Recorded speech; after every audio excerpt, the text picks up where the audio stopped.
pa Gino of Europe, predvsem pravno večernemu projektu v Evropski skupnosti. Najprej, če dovolite, bi prosil naše visoke goste, da vsaki svoje strani označijo pomen tega dogodka. Zdaj imamo denar, imamo opremo, imamo ljudi, tako da smo sami krivi, če se to ne zgodi. Preden predam besedo, bi se zahvalil še 500 prostovoljcev, ki ste nekateri že pred 3 leti darovali kri in še vedno čakate na tisto, kar vsakemu obljubo, to se pravi neke vrste izvid, ki vas opozori na znana tveganja v vašem domu.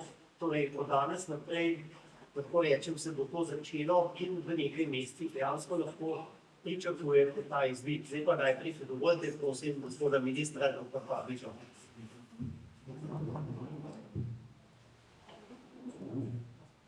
Hvala lepa, profesor Battelino, tudi za ta uvodna pojasnila. Seveda jaz nisem strokovnjak na tem področju, mogoče bi se pa dotaknil tistega drugega dela, kjer ste vzpostavili tudi digitalno platformo za hranjenje teh podatkov.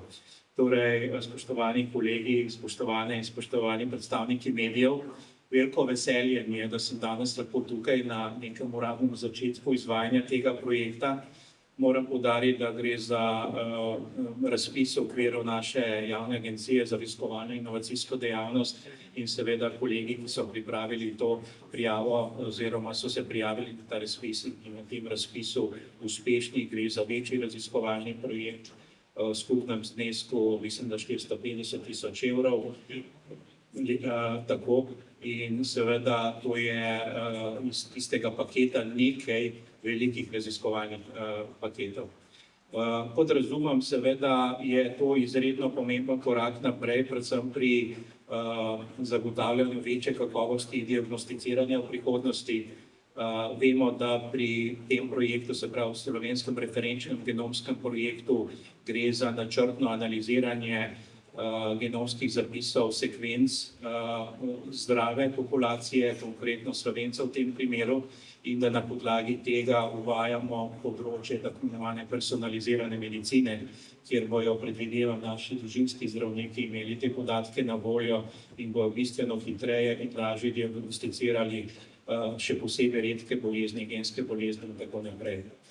Omenil sem prej, da seveda za zbiranje teh podatkov potrebujemo ustrezne tehnološke platforme in seveda ne gre samo za hranjenje podatkov, gre za analizo podatkov.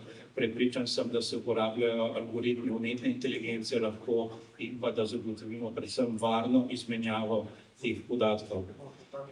Seveda želim kolegom z UKC-ja, z obeh univerz uspešno izvedbo tega projekta, testiranje. Zanima me seveda, kdaj bodo ti podatki na voljo pri naših osebnih zdravnikih ali pa družinskih zdravnikih. Izpostavil bi pa v zaključku še to, da smo zdaj v zadnjih 2 letih dejansko, če pogledamo financiranje znanosti, že podvojili sredstva za znanost. In vem, ko sem jaz prišel, smo bili rangali nekaj čez 300 milijonov na leto. Lansko leto smo zaključili 628 milijoni, letos je načrtovanih 674 milijonov samo za področje znanosti in inovacij in pa v naslednjem letu bomo že presegli številko 700 milijonov. Tukaj bi rad izpostavil, da pripravljamo novelo zakona o znanstveno-raziskovalni dejavnosti, kjer v bistvu povečujemo financiranje iz javnih sredstev iz že relativno dobre vrednosti 1%, 1,25%, predvsem na področju prenosa znanja. In tukaj vidim posebej dodano vrednost, da na eni strani vrhunsko znanje se prenaša v aplikacijo, v uporabo in pa v dobrobit ljudi, ki bojo to bodoče lahko izkoriščali. Gotovo bi izpostavil, da so te številke take, da nekako omogočajo normalen razvoj znanosti v naši državi. Poleg tega zakona o znanstveno-raziskovalni inovacijski dejavnosti bi rad omenil še zakon o visokem šolstvu, ki tudi predvideva bistveno boljše financiranje visokega šolstva, ki vemo, da že v osnovi vključuje skoraj do 50% tudi znanstveno-raziskovalnega dela. Zdaj, če bi vse to sešteli, pa še upoštevali prispevek zasebnega sektorja, bi lahko prišli do številke 4% BDP-ja in to so pa že številke tistih najbolj razvitih držav. Tudi v tem primeru, v primeru tega projekta, vemo, da se postavljamo v bok najbolj razvitim državam. Profesor Battelin je omenil projekt Genome of Europe, potem obstaja še ena pobuda 1 plus million genomes in seveda Slovenija zdaj skupaj na listi z tistimi najbolj naprednimi na področju genomskih raziskav. Gotovo vam želim uspešen začetek in pa seveda še bolj uspešen zaključek projekta z čim več podatki in pa upam, da se bomo malo pogovarjali, da bomo to testiranje še bolj razširili in še večji del prebivalstva. Hvala. Hvala. Hvala lepa, zdaj bomo vrtno se Antonija in Jani. Povabilo tudi z moje strani, spoštovani predstavniki medijev, kolegice in kolegi, prijatelji in prijateljice. Jaz se počutim tukaj dokaj doma, ker je občinstvo med izvajalci tega projekta kar nekaj mojih sodelavcev in prijateljev, tako da poznam področje zelo dobro, nenazadnje je bilo moje področje raziskovanja tudi. Na tem področju smo v Sloveniji vedno zelo napredni, po mojem mnenju. Sam sem začel svoje raziskovanje v samih začetkih molekularne biologije, še niso bile genomske, še niso govorili o genomu, ampak o posameznih genih. In tudi danes je to področje raziskav in pa ne samo raziskav, tudi delovanja Slovenije zelo pomembno, saj imamo farmacevtsko industrijo, ki predstavlja danes kar 34% izvoza slovenskega, imamo številna zagonska podjetja na tem področju in zato sem še posebej vesel, da so dobili tako pomemben projekt, ki bo omogočil napredek tudi na poznavanju genoma. Kot je omenil že minister, bo v prihodnosti izjemno pomembno vlogo igrala posebnostna medicina, personalizirana medicina. En vidik je diagnostika, drugi pomemben vidik je pa tudi samo zdravljenje, saj danes vemo, da se na številna zdravila posamezniki odzivamo različno in poznavanje genomov naših, ki bojo nekoč v prihodnosti imeli naši srednji zdravniki, bo omogočilo tudi bolj personalizirano zdravljenje, da bo lahko zdravnik prilagodil zdravljenje našemu genotipu, našemu genomu in tukaj je ključni pomen tega projekta. Seveda je pa pomemben tudi prenos tega znanja v izobraževanje. Kot rečeno, v Sloveniji smo bili tukaj od začetka 90 let mislim, da zelo napredni. Vedno smo uvajali te nova spoznanja v šolski proces in tudi na Univerzi v Ljubljani se stalno odzivamo na nove razvojne trende. Tako smo trenutno v postopku uvajanja 2 novih šolskih programov, ki sta posredno ali zelo neposredno povezana z tem projektom. En je šolski program bioinformatike, ki ga zelo potrebujemo v Sloveniji, upam, da bo zaživel naslednje leto. Drugi program je pa biofarmacevtsko inženirstvo, ki ga zdaj pripravljamo. Tako da sem prepričan, da bo ta projekt pomenil zelo veliko dodano vrednost za celotno državo, za Slovenijo, za naše vse prebivalce Slovenije. In želim vsem sodelujočim na projektu veliko uspeha in veliko dobrih rezultatov in uspešno delo. Hvala lepa. Najlepša hvala. Hvala lepa.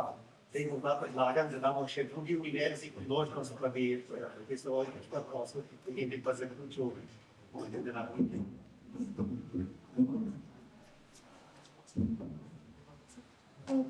Jaz sem delal če gledal na nagrade za Petra Rubina računalniške sisteme. Mi smo zadolženi za izgradnjo varnega sistema za hranjenje denarja in pa seveda tudi za trajno hranjenje podatkov. Zdaj, kako to doseči? Pomembno je predvsem, da so ti podatki šifrirani, torej da so shranjeni v takšni obliki, da lahko odpre samo tisti, ki ima ustrezne pravice vstopa. Naslednja stvar, ki je pomembna, je, da seveda poskrbimo za cel proces od vzorca, sekvenciranja genoma do na koncu shranjenja teh podatkov in možnost iskanja po teh podatkih in tudi obdelave teh podatkov za potrebe, klinične potrebe ali pa za potrebe novih raziskav na tem področju, ker dejansko brez podatkov je danes težko raziskovati in danes te metode umetne inteligence lahko omogočajo iskanju novega znanja iz podatkov, ki jih imamo. Zdaj, kar je pa pomembno, če hočemo obdelovati podatke, je potrebno zagotoviti ustrezno varno predelovalno okolje, torej tudi dejansko podatki se morajo šifrirati ko se pošiljajo po neki povezavi na superračunalnik, ali pa ko se shranijo, pa še pomembno je tudi trajno hranjenje teh podatkov, ki so enkrat proizvedejo. In pa pomembno je upoštevanje vseh načel etičnosti uporabe teh podatkov in pa pomembno je, da so uporabniki, ki te podatke uporabljajo, ustrezno identificirani, da so res to oni in pa da dejansko potem tudi imajo tiste minimalne pravice, da ne smejo imeti dostopa do naprimer vseh podatkov, pač pa samo do tistih, ki jih potrebujejo. In to je dejansko tista glavna naloga, dejansko kako zagotoviti, da se bodo podatki na lokalnem nivoju, v tem primeru na UKC Ljubljana in na Medicinski fakulteti pridobili izsorcijo in pa potem, kako se bodo ti podatki hranili in kako bomo zagotavljali te pravice dostopne. To je kratko. Najlepša hvala, hvala lepa tudi ključen del tega projekta, zdaj pa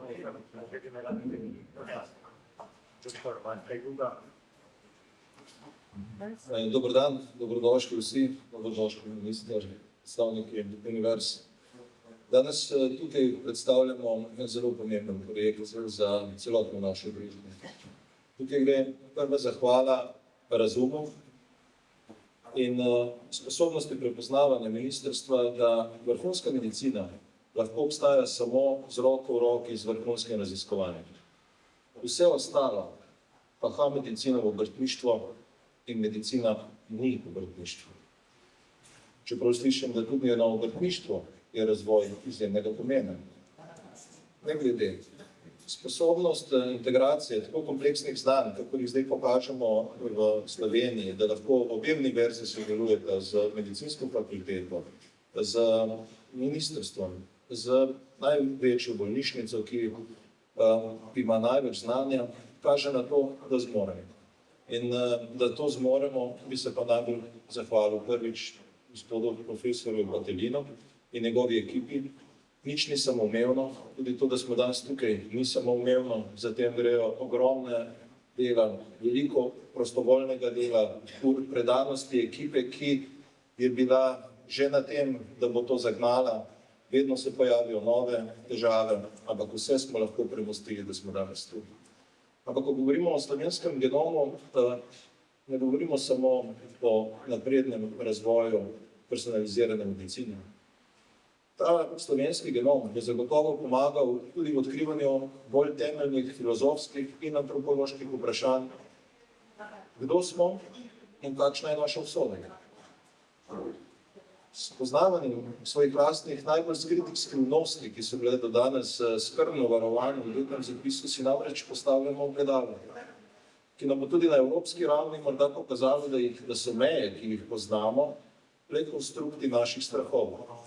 Da smo ljudje v resnici brat bratu in da je pomoč vsakemu med nami dejansko pomoč ohranjanju celotne vrste in da smo največja grožnja tej vrsti sami. Delovanje genetskega materiala namreč ni samo priložnost za napredek, temveč lahko predstavlja tudi grožnje.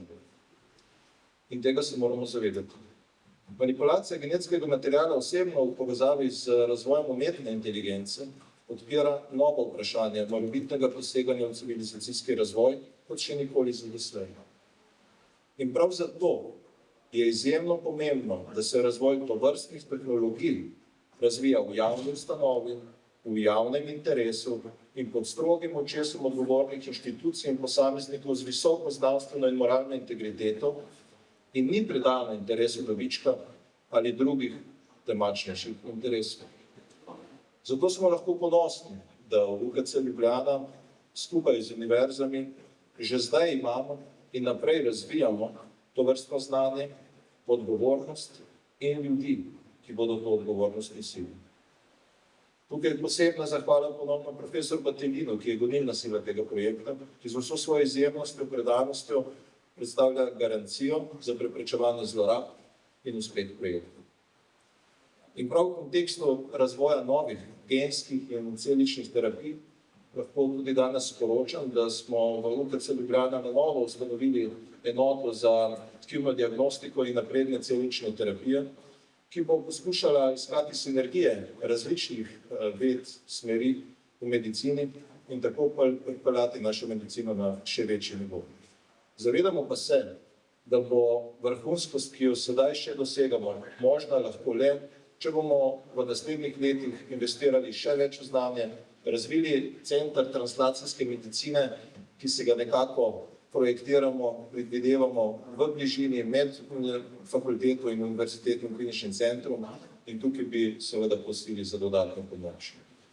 Če bi zaključil, bi rekel takole. Zdi se, da so naši predniki, ko so iskali odgovore na temeljna vprašanja o izvoru in prihodnosti, gledali v nebo. Zdaj imamo priložnost, da te odgovore iščemo sami v sebi. To ogledalo ne nam bo vodilo, obnašimo se odgovorno, bodimo iskreni in naj nam Bog ne zameri. Hvala. Lepa, najlepša hvala. Jaz predlagam, da pridemo na vprašanja, če ima kdo prisotnih. V Madridi smo posredovali tudi nov e-mail naslov, ki je namenjen slovenskemu referenčnemu genomskemu projektu. Zadaj, poleg teh neposrednih koristi za vsakega sodelujočega, pa je tudi kar nekaj znanosti. Naš laboratorij bo mogoče prvi, ki bo v Evropski skupnosti razvil dosegljivo metodo za telomer po telomer, to se pravi za analizo in predstavitev celotnega genoma, tudi tako zvanega sivega in črnega genoma. To je pa znanstven del ali pa inovacijski del tega projekta, ki bo morda dejansko prinesel poleg neposrednih koristi za naše prebivalke in prebivalce tudi nek očiten napredek v znanosti. Z moje strani je to vse, z veseljem bomo odgovorili na kakšna vprašanja, če so. Ja, če lahko bomo nadaljevali, mogoče se vrnemo na začetek, ko ste govorili o teh bolnikih, kako so bili izbrani, kako so to sami pojavljali, so jih izbrali, kako so kaj konkretno, in so tudi operirali nekih številk. Hvala lepa za to vprašanje, zelo pomembno. Najprej naj poudarim, da so to navidezno zdravi ljudje, ne bolniki. Se pravi, mi delamo referenčni genom navidezno zdravih ljudi. To so prostovoljci, ki so prišli sem in dali vzorec krvi, seveda so pri tem podpisali obrazec za obveščeno soglasje. Zelo pomemben del tega je, da je projekt že seveda odobrila Komisija za medicinsko etiko Republike Slovenije, da pa bomo pred nadaljevanjem to obnovili, tako da bo skladno z najsodobnejšimi pravnimi normami o varovanju podatkov. Tako da za vse teh 500 prostovoljcev, navidezno zdravih Slovenk in Slovencev, bomo jaz mislim, da v naslednjih nekaj mesecih, morda do jeseni, dejansko se pravi dokončali delo na genomih. Kar pogledamo je ta konsenzualen string, ki ga določa Ameriško združenje za humano genetiko in vključuje vse znane gene, ki predstavljajo tveganja, ki jih znamo zdraviti. To se pravi, vsak prostovoljec je dal dovoljenje, konkretno dovoljenje, da se pogleda tisto, kar mu je lahko v neposredno korist. Drugih stvari ne gledamo v genomih. To se pravi, nobenega kopanja po genomu posameznika. Seveda, ta nabor se širi, če bo to 90 genov, to še nedavnim, sta zdaj 2 dodatna in seveda vsakič bo umetna inteligenca, ki jo razvija Univerza v Mariboru, samo od sebe preverjala vse te ljudi v registru in, ko bodo novi dodatni znani geni za tveganja, ki jih znamo preprečiti ali zdraviti, sama pregledala te genome in seveda obvestila nas, ni pa ljudi. Tako da to za vsakega posameznika pomeni konkretno varnost in pravzaprav neko zagotovilo, da pravzaprav, če hočete, zelo dobro organiziran sistem pazi nanje, čuva.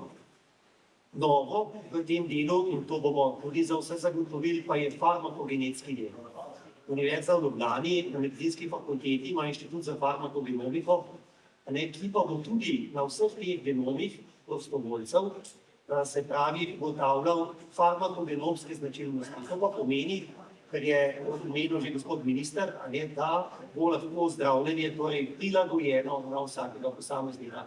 To je zaenkrat v razvoju, je pa ključen aplikativen del tega projekta, torej neposreden prenos v klinično prakso in dejansko upam, da ne tako daleč naprej v ambulanti izbraka zdravnika. Že dala v plan do leta 2030 je tako imenovani neonatalni genom. Če bo slovenska družba to dobro sprejela, če se bo slovenska družba strinjala, da je to neskončna dodana vrednost, potem je smiselno od rojstva človeku narediti genom. In potem se razspremljati in pomagati temu človeku, če se z njim kaj zgodi, če je zdrav, pa je to spravljeno in se ga pusti primeru. Na drugi strani pa seveda morate razumeti, da številnim ljudem, da tej ustanovi na pediatrični kliniki okrog 3000 ljudem letno zaradi bolezenskih vzrokov naredimo isto. Če se vse to združi, je verjetno, da v ne tako daljni prihodnosti bo verjetno vsak, ki bo to želel, imel podatke o svojem lastnem genomu. Mogoče se nekaj malo, se pravi, teh 500 ljudi je bilo potem Teh 500 ljudi so odrasli prostovoljci, večinoma starejši od 50, kar pomeni, da lahko z veliko verjetnostjo rečemo, da so navidezno zdravi. Da bi pa, če ste potem govorili, ne otroci, da bi pa recimo vse glavno bilo na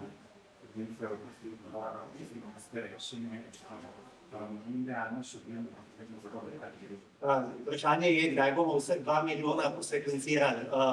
To je še za države, kot so zelo, zelo bogate države, če hočete, kot je Norveška, problem. Se pravi, tukaj prvič, je to vedno lažje, drugič je vedno ceneje, tako da tudi, če bomo vzeli vlogo nek datum, se bom mogoče zlagal v škodo, ker dejansko jaz upam, da tudi to, kar bomo znotraj tega projekta delali, bodo prineslo k cenejšemu in hitrejšemu, se pravi, sekvenciranju celotnega genoma. Tako da, če je to projekcija ta hip morda za 10 let, se morda zlagal, ker bomo toliko novih tehnologij, ne samo mi, ampak celotna znanost, da bo to morda prej. Vsekakor pa je to ta hip, da bi vseh 2 milijona Slovencev imeli svoj genom zelo velik, zelo daljni. Prevelik za katerokoli najbogatejšo državo. Nismo pa pesimisti. Kako je projekt? Financiran, torej slovenski referenčni genomski projekt je v celoti financiran s strani Javne agencije Republike Slovenije za raziskovanje in inovacije, imenovani ARIS. Poleg tega pa financira ta projekt tudi Evropska skupnost preko krovnega projekta Genome of Europe, katerega del je tudi OnePlus Genome. Pri obeh sodeluje klinični center kot ustanova in medicinska fakulteta kot ustanova in je del financiranja tudi z teh 2 naslovov.